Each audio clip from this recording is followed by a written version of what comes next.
Drivin Ivan here, and I'm going to be reviewing this Ioniq 5 while I'm rescuing this Citroen DS19 with a friend. So, smash that like button and subscribe. Let's go with this Ioniq 5, and I just reviewed the Kia EV6, and they're similar, so I'll talk about all that. Let's go. Well, yeah, automatically feeling similar to the Kia EV6, and usually I try to make sure there's really no cars directly in front of me when I'm shooting videos, but in this case with that DS19 in front of me, it's pretty cool, right? That's my friend. Like I said, we're rescuing this car.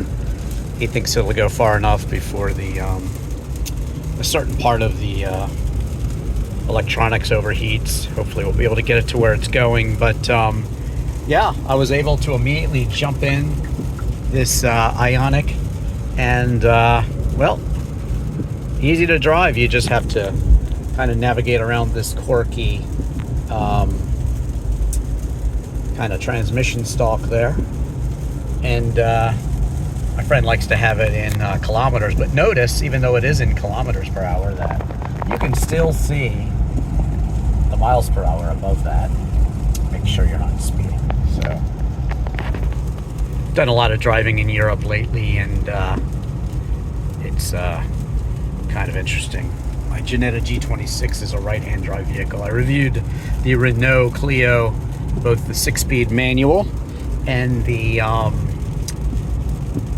EV, actually, well, the hybrid actually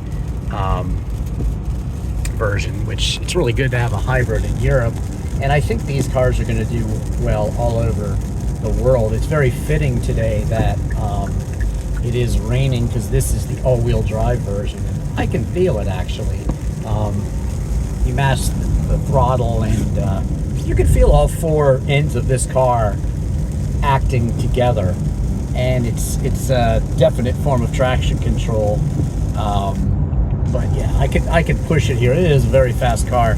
He tells me in power mode it's like 0 to 60 in 4.4, and that's crazy fast. Let's go ahead and, you know, you can put it in sport mode there, and I'll let him get a little farther ahead, and let's just see how fast we can catch up. There he is, and ready for it. We're at 98 kilometers, 62 miles an hour, it says. I'll slow down, and then, oh yeah, I mean, it's good, even though we were already at a good tick. Power mode is really nice, but I'll slip it back down into the, notice we got 281 kilometers for the charge. That's 281 kilometers. It's a lot more in miles, so it's a good range on this one. You saw that my range went up if you were watching my EV6 review, which I just posted. I'll probably post this one soon so that you'll be able to compare those two. But what we have here with this Hyundai Ioniq is really a very fine electric vehicle. I asked all about his personal experiences in charging it, and this one will go from 10 to 80% in 15 minutes. So my argument has always been that until you can basically stop for the same time you'd stop in a gas car, which is like 5, 10, 15 minutes maybe, get something to eat, put gas in your car, well, the EV is not quite up to snuff in terms of being a practical form of transportation. I would like to see more infrastructure, but if you're traveling between major cities, especially on the East Coast, I just don't think you're going to have a problem. The Kia that I was reviewing, that was actually a rental, and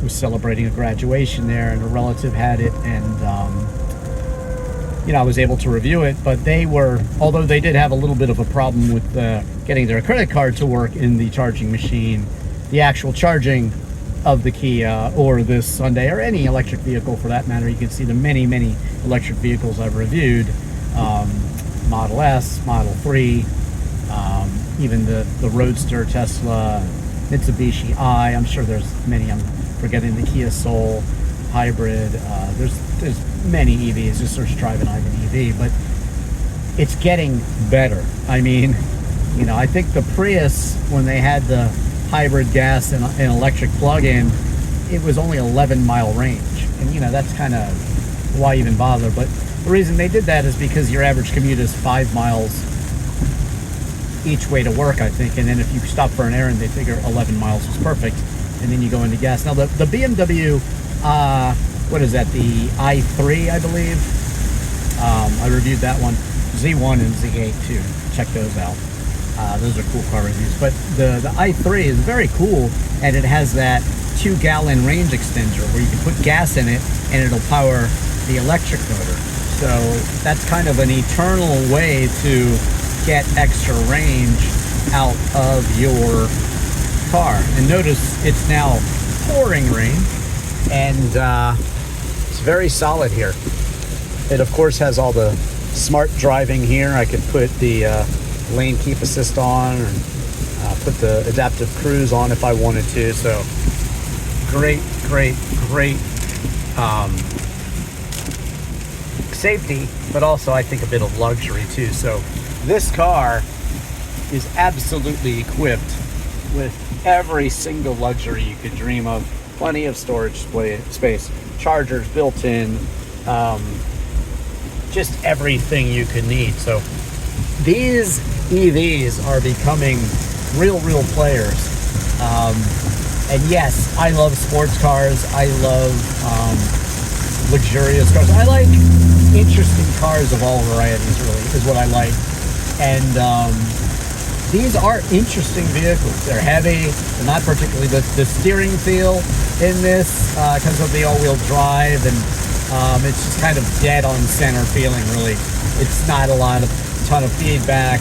You're not buying this. Let's see if that changes up in the sport mode. It gets a little lighter, the effort in the sport mode, honestly, but wow, is it raining. So a little better. Eco mode, it's yeah. There's distinct personalities between all the three modes. As you see, the sport, the eco, the normal, but definitely not sports cars. They're a little heavier too. And I'll probably put some specs below if you're interested in the actual specs, but the range is quite good in these now. Well over 300 miles, what you would expect for a gas-powered car. My Prius is currently I have new batteries and a new engine in my Prius now, and I have a video, is the Prius the best car in the world? Check that out. But I'm currently getting a range of like 500 in the Prius, so I still stand by the Prius these days, even though yes, it's not a full EV, it's just a hybrid, not an EV at all. You can get an EV, and I'm sure they're better now. Mine is old now. Mine is actually the third generation, but the EVs have come a very long way. This vehicle offers seating for 5, comfort and luxury to compete with the best in the business. And yeah, I don't know what else you could ask for. I think what I always say about Kia and Hyundai, and again, you can search Drivin Ivan and Kia and Hyundai. What I always say about them is they are like the Lime artists community. In Lime, Connecticut, there was a group of impressionist painters who were influenced by the greats, the Renoirs, the Monets, and they basically took the best of what they saw from those artists and went ahead and painted the pastoral mountainous scenes and farm life scenes in that region of Lime, Connecticut. And Hyundai and Kia in the past have really just taken the best, like the stitching on the seats in Bentleys, or the way Mercedes designed their ventilation system, or whatever it was. I think for the Hyundai Equus and the Kia K900, those old top-of-the-line luxury cars, before Genesis came along, they basically dissected an LS400 Lexus, and they did a great job. You know, imitation is the most sincere form of flattery. So Hyundai is starting to get an identity of their own with their styling. I think it's wonderful. There's a video out there I call the Porsche 928 of SUVs. It looks a lot like Porsche 928 SUV to me. I think it's one of the Genesis T70s or something like that. But I love their styling. I love the features, and I love these cars, whether it's gas-powered or EV. I think they do an incredible job of building a car that competes with the best out there. And again, unless you're a snob about, you know, the names, if you want to be driving a BMW or a Mercedes or a Porsche, hey, I love Porsche. Search Drivin Ivan and Porsche. But I believe a good car is a good car. I don't care who makes it. And this Hyundai Ioniq is a damn fine car. See more specs in my Kia EV6 review. And thank you so much for watching. I hope you'll watch all my car reviews. Smash that like button and subscribe if you already haven't. And I do have a Patreon too if you'd like to contribute. But check out my Beatles in London and Liverpool. Do check out those Renault Clio reviews, including the the Renault Clio Williams, an amazing sports car from the 90s. BMW Z1, Z8, i3, lots of electric cars. If you really want to know what I thought about electric cars about a year or two ago, check out my Model S Tesla review. And Jim Morrison's Life and Death in Paris, all my music videos, disc golf videos. Subscribe on my IvanKatzProductions site too, INKvideo on YouTube for more music, and INKvideo on TikTok, and the real Drivin Ivan on TikTok as well, leaving up the G. Thank you so much for watching. I'm Drivin Ivan.